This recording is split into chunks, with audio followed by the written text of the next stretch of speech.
Hello and welcome to the Claret and Blue podcast. We are back in the Poddymoor Heath studio, and I only realised this morning coming in, we did the Dean Smith interview in here before Christmas. We also had Claret and Brew here on Wednesday. I would have had like new listeners since Christmas who'll be like, "Ooh, this is nice." Have we got new listeners? Yeah, like the channel's grown since Christmas. Okay. So welcome to Poddymoor Heath, if you've never seen it before. This is our recording studio in Birmingham, which we should get to more. It's quite a journey though, isn't it, for both of us, especially now you've moved house. Yeah, a little bit. Yeah, it is. But no, it's nice to be back. It is, isn't it? It's looking good. Yeah, I think now that the weather's a bit better as well, we're doing more in real life videos. Yeah, get out and about for again. the running as well. I think we did that last season and the season before. Do you remember 2 years ago we did a video every day in like April? Yeah. Because it was just like, Villa might go back in Europe. Like, could you imagine being in the Conference League? And here we are now. So. Imagine being in the Conference League now. Oh, God. What a disappointment. Today is a Q&A, which is a weird thing to say for a Friday, but we did a live stream on Monday. Today is all mailbag stuff, right? So this is the Mailbag Friday today.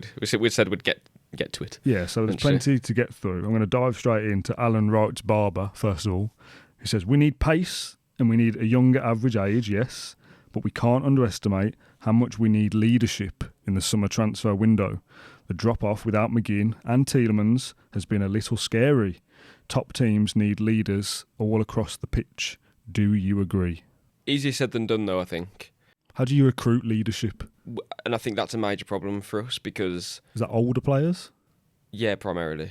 Because it's experience, it's know-how, it's having that... Been there, done that. Yeah, but also having the respect of the dressing room as soon as they come in. So when Xhaka goes to Sunderland, like... Good example, you couldn't get better than that. I don't think we can be signing many players that are over 30 now. We have enough leaders in that group. The difference is that when Mcginn isn't playing, for whatever reason, we don't show it on the pitch, and I maybe or hope that that's more of a stylistic thing, if that makes sense. I don't think we can replace McGinn's energy and how he gets around the pitch and rats around and gets the fans up.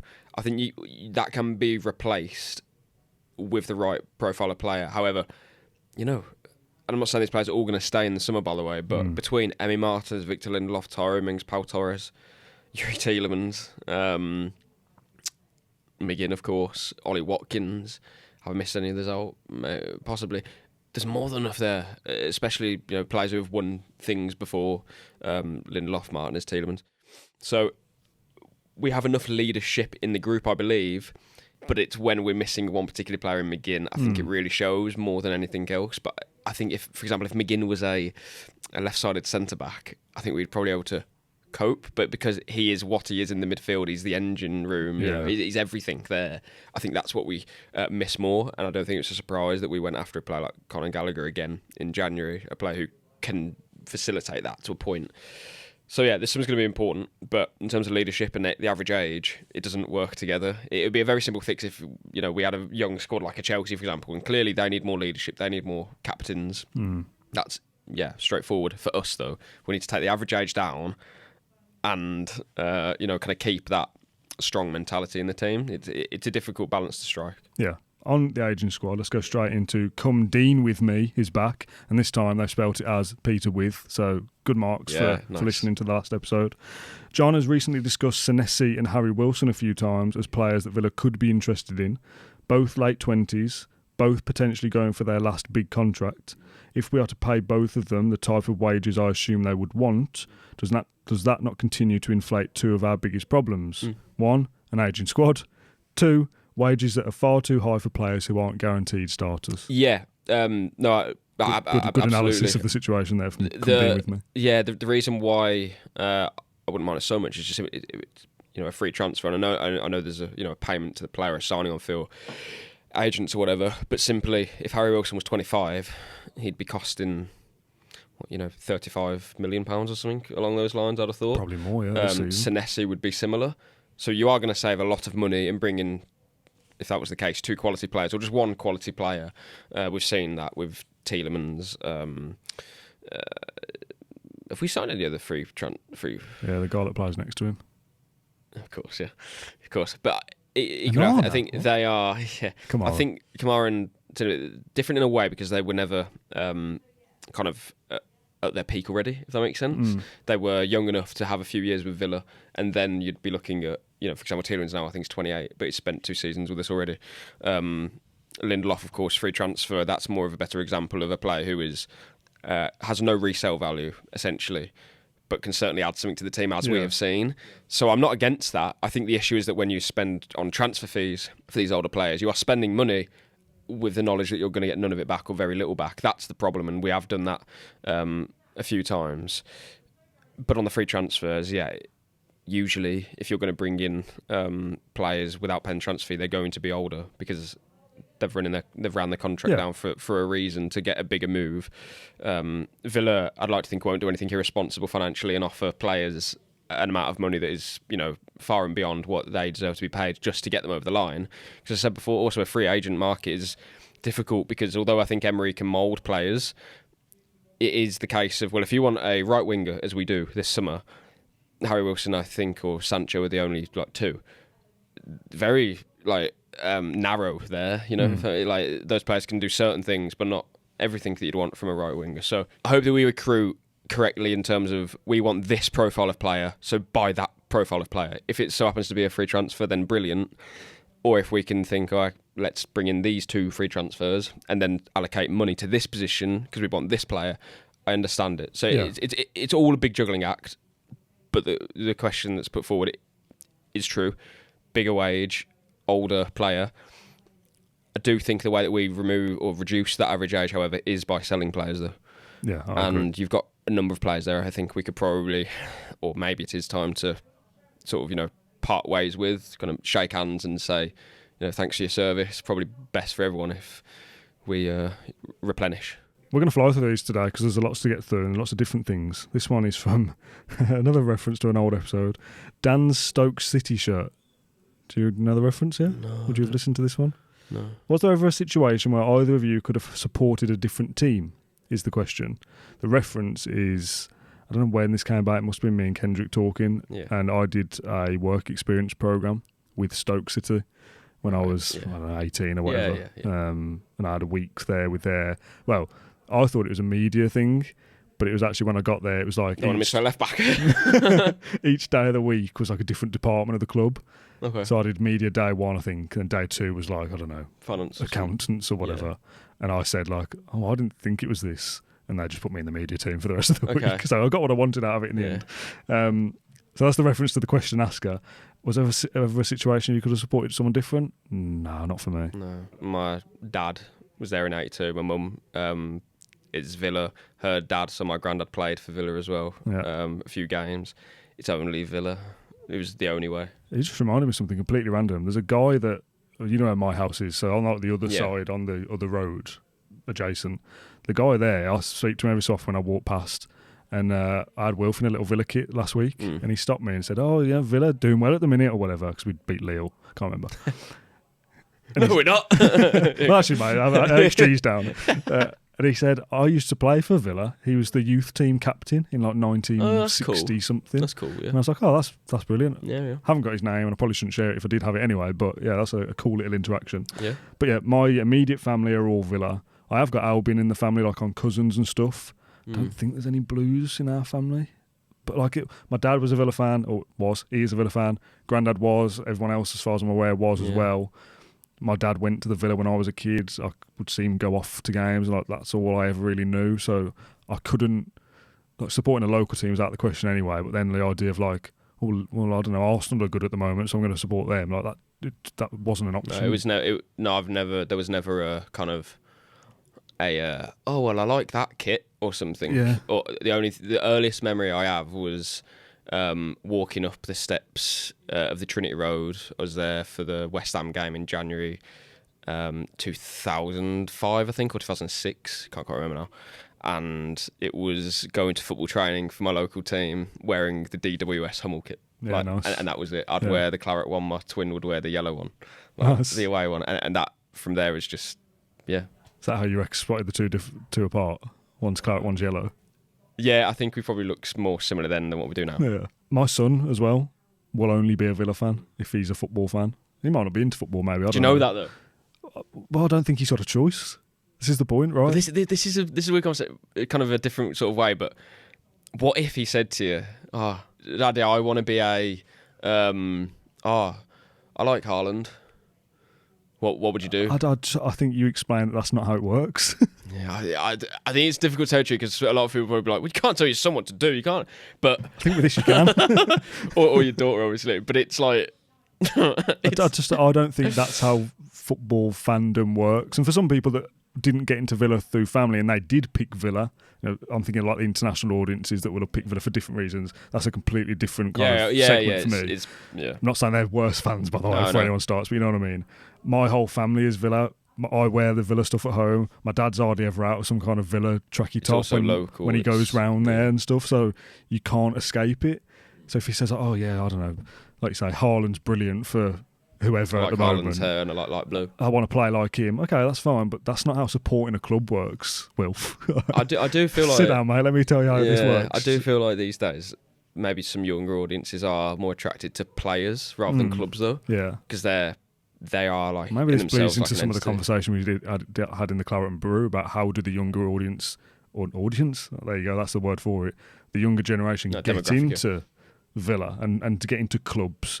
Is it through FIFA and Football Manager or whatever the new thing is of the next few years? I was watching the Morgan Rogers documentary a few weeks ago that we did, and like, I don't know why it's in my head now, but like you always see kids like doing the celebration, like that in itself. That so might have been Rogers fan. Genuinely, that might support who he plays for next. That might have been the reason why. Like you kind of related to Villa, and then you see, oh, Morgan Rogers does that. Oh, cool, I'll do that in my next training session. All of a sudden, you're away. You're a Villa fan. I don't know. It's an interesting one, but no. I don't think there's any other club in my family that I'm aware of that isn't Villa. So, in the comments, for those that are parents of kids that are older than mine, if you've had that conversation that we've just reenacted there, Daddy, I like this Dan player. Know what to do. How does that work? How did you? Because maybe the answer is, well, a good parent would say, "Go on, son, you do what you want." Yeah, but I think football is different. It's not, by the way, if your daughter or your son isn't a Villa fan, it's not like a slight on your parent, it's not that. It's not that, but it's just an interesting one because obviously I don't know how to. I mean, I'm kind of lucky, you know. I mean, that's another thing because your partner doesn't support a football club, right? Yeah. So, because I didn't think of that. That's a good point. What if clubs, they're a Blues fan in your Villa? Like that, that's hard. That's really hard. I want to be. Mommy's a Blues fan. So I mean, it's actually quite easy, but it's a difficult subject to sort of.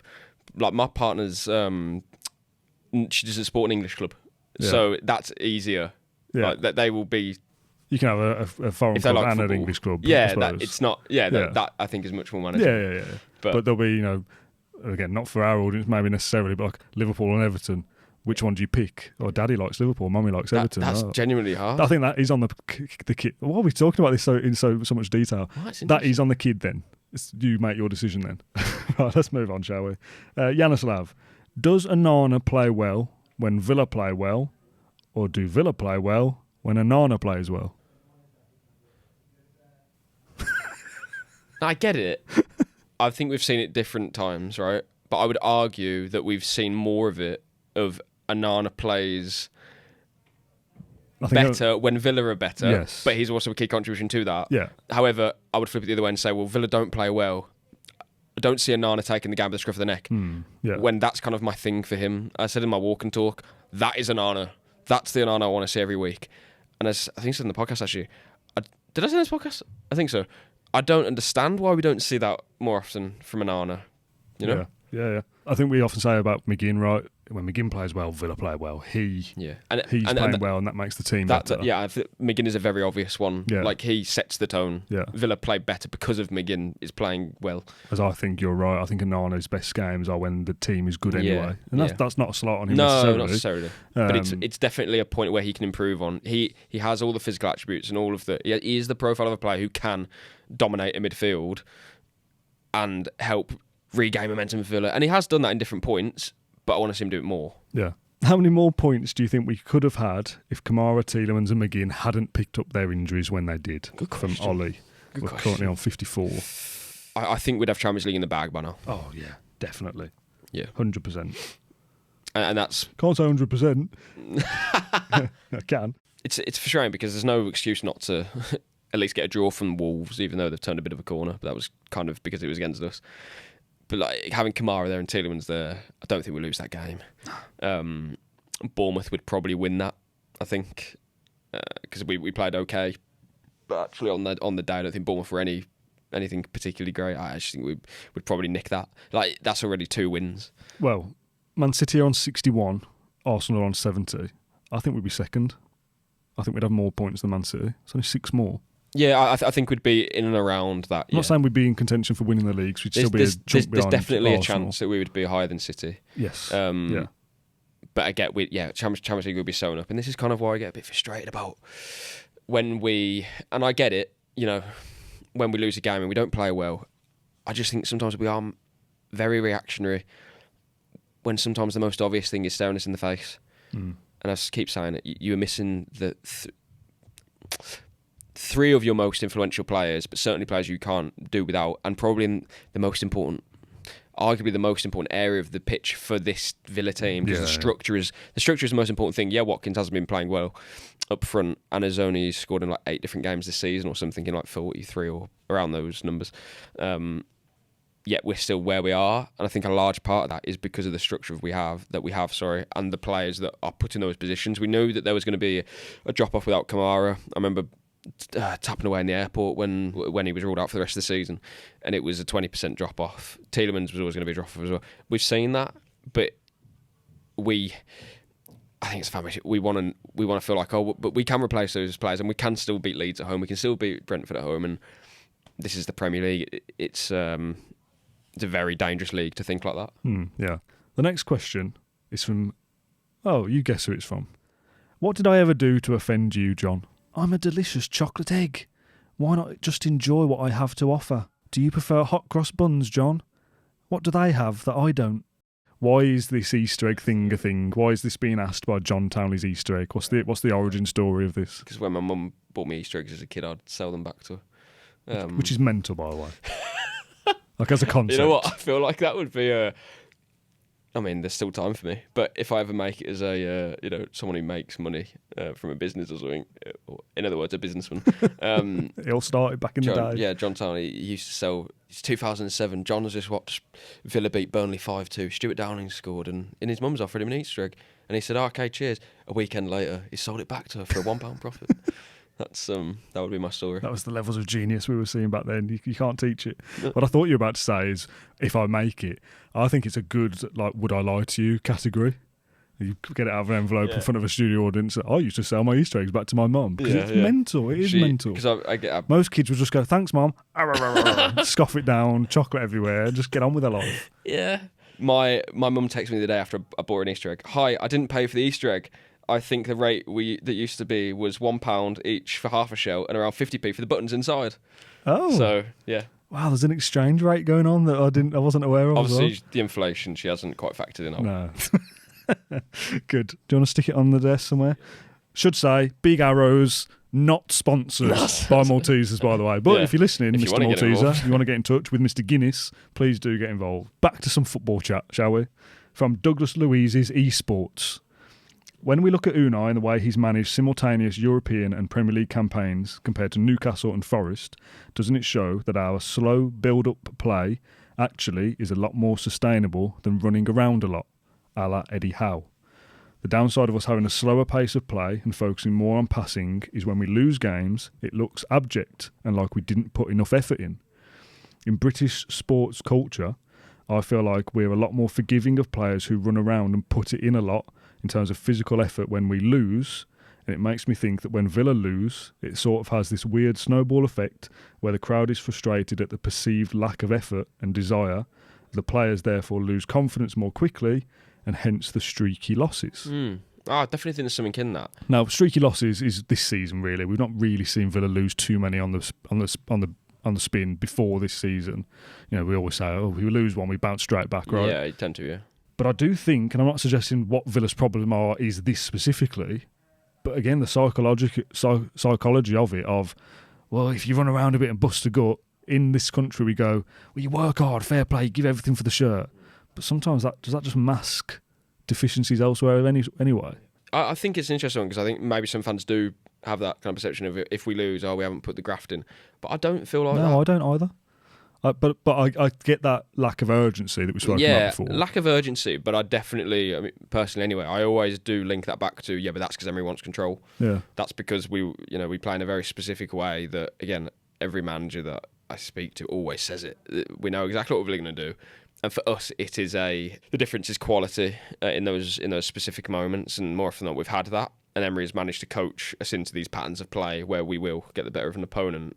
But yeah, I don't look at us and think that we're a team that lacks hard work or anything like that. I think it's actually very much the opposite. I think we have a very strong team in that respect. I look at other teams, for example, like a Chelsea, and I think they've been outrun by every opponent or something this season. I saw that stat. And Liverpool have been outrun quite a lot. And Liverpool have been run quite a lot. And I think that there's definitely something in those two examples. I think if Emery switched that dial and said, right, we need to be more expansive, which means you guys are going to have to run more, those players will run more because they would run through a brick wall for Emery. Yeah. That's no issue for me. But I think it's maybe a byproduct of the way that we play. That is, sometimes that means the crowd is, and understandably, not going balmy and not kind of jumping at the seats because we're putting a big tackle.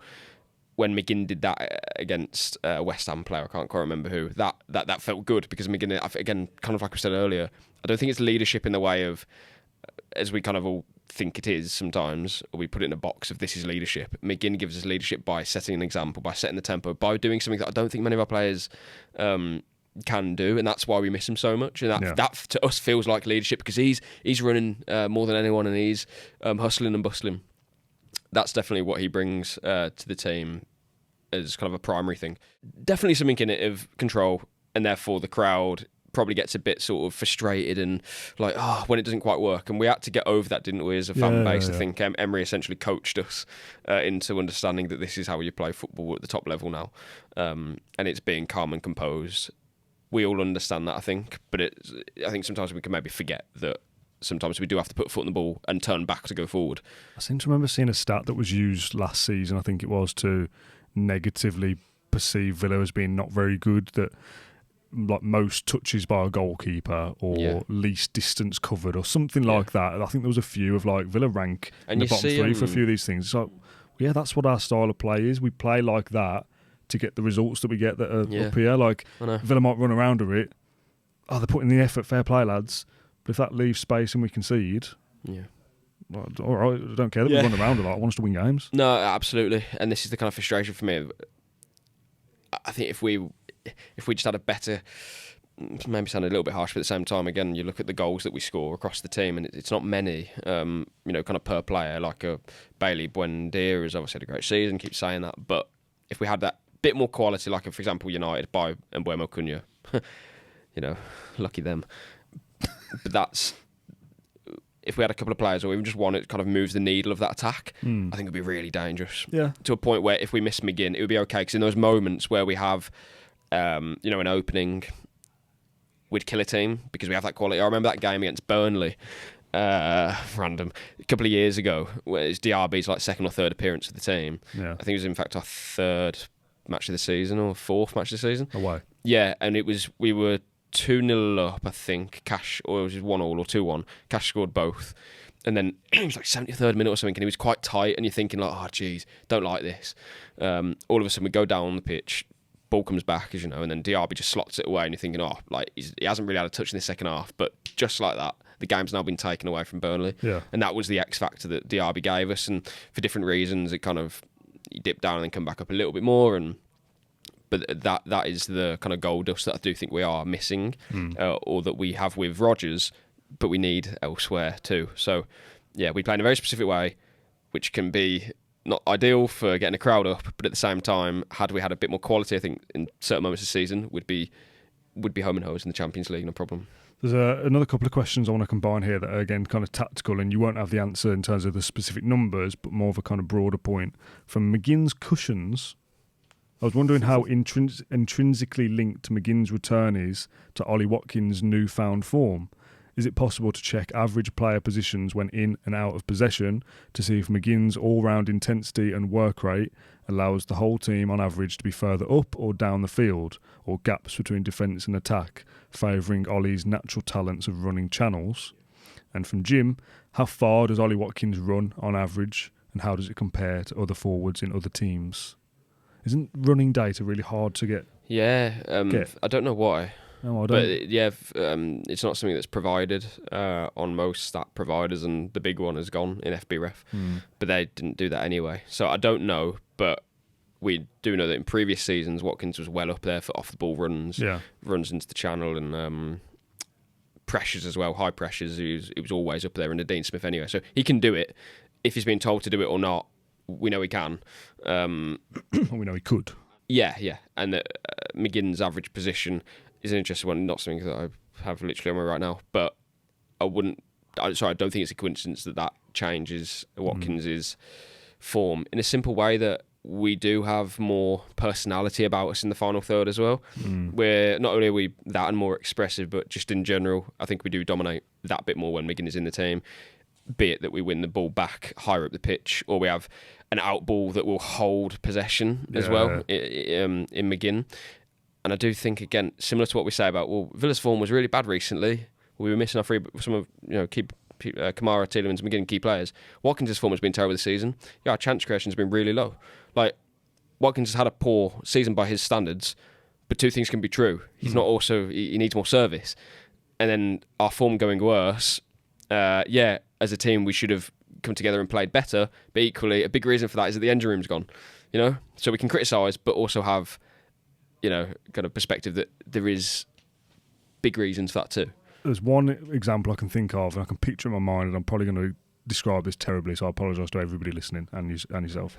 There was a moment in the West Ham game where, in my mind's eye, McGinn gets the ball, comes to him around the centre circle, opens up his body and plays a forward pass down the left channel with his left foot straight away. Yeah. That decision-making and that tempo that in a previous week, that's Douglas Luiz, and he takes 2 or 3 touches and he goes backwards. And I don't even remember a chance coming off the back of that, but just that change of thought of, I'm going to get the ball, I'm going to turn, I'm going to go forward. Yeah, positive, yeah. Sometimes that is all it takes to fashion a chance. Watkins scores, and we talk about the game in a completely different way. Yeah.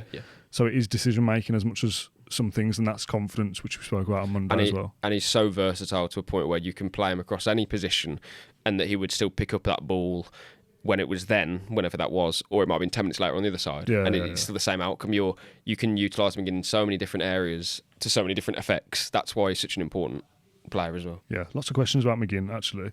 One that we're going to end with, which I really like. But before then, from Ben, hypothetically, if Villa need to get something against Liverpool to secure top 5 finish, but are also in the Europa League final, would you rather go for broke in both, or put all your eggs into one or the other basket?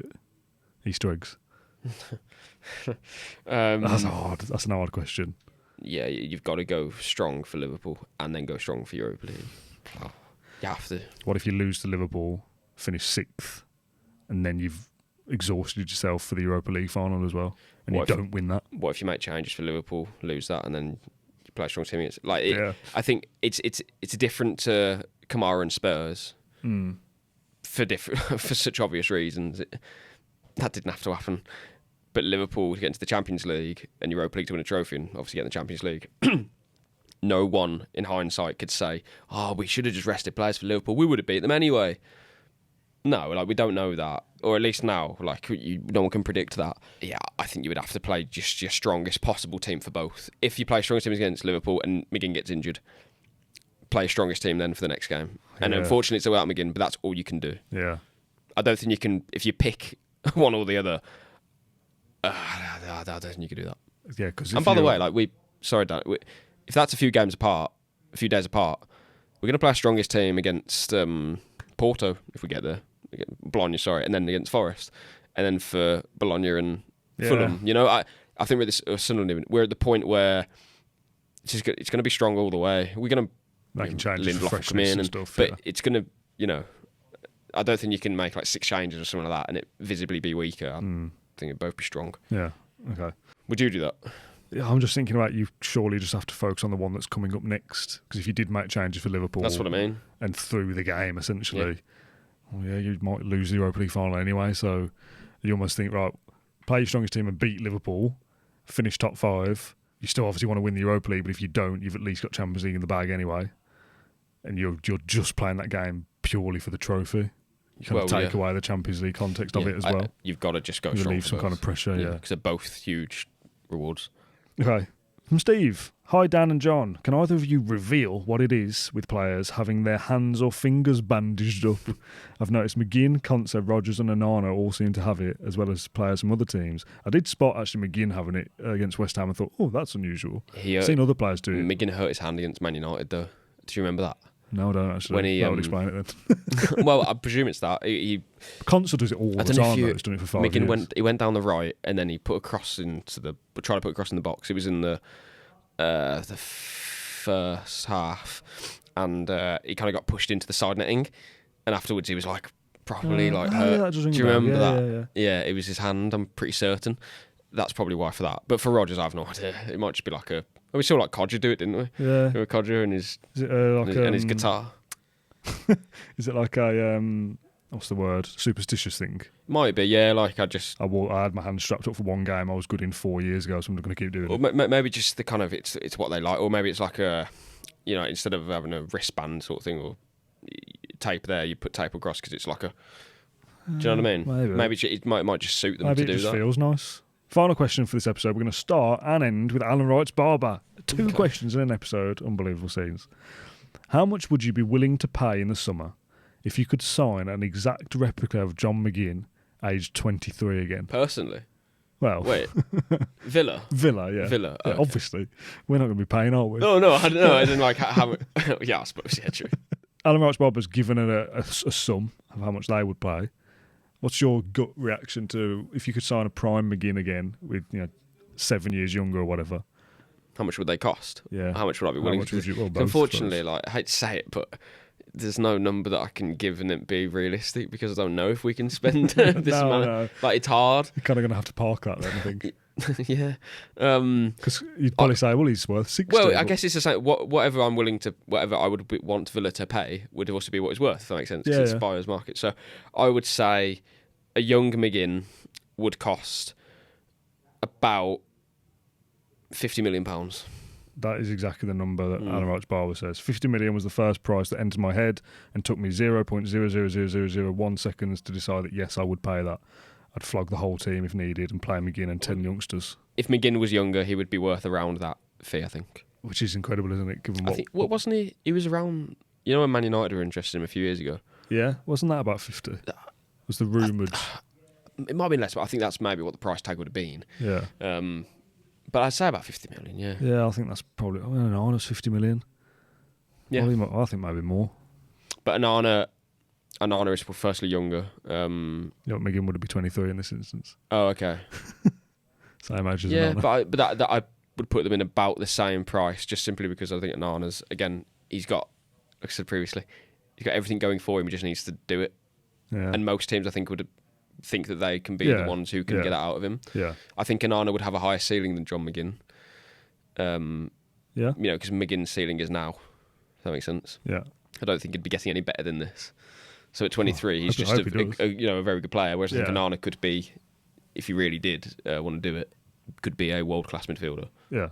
That'll do us, mate. That is this week's Claret and Blue Q&A mailbag episode on a Friday, which feels very odd, but it's international break. We're doing things a little bit differently. It feels weird, doesn't it? The international break does a little bit, yeah. I'm desperate for football to come back, but also quite enjoy the break because it's just time for us to reset a little bit as well. But we're still here doing episodes. On Wednesday, we had a Claret and Brew episode talking about tickets and finances and PSR and yada, yada, yada. But it was a good chat, and one, if you've not caught yet, do go back and listen to that.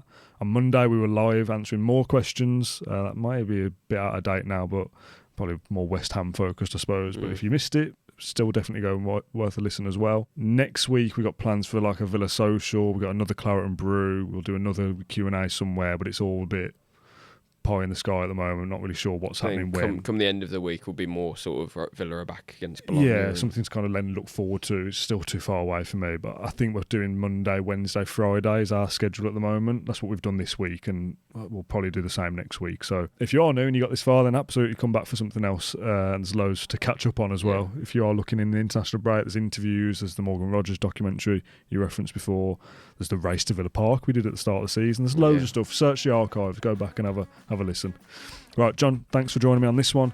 Thank you for watching or listening to this episode of the Claret and Blue podcast, and we'll see you on the next one. Bye-bye.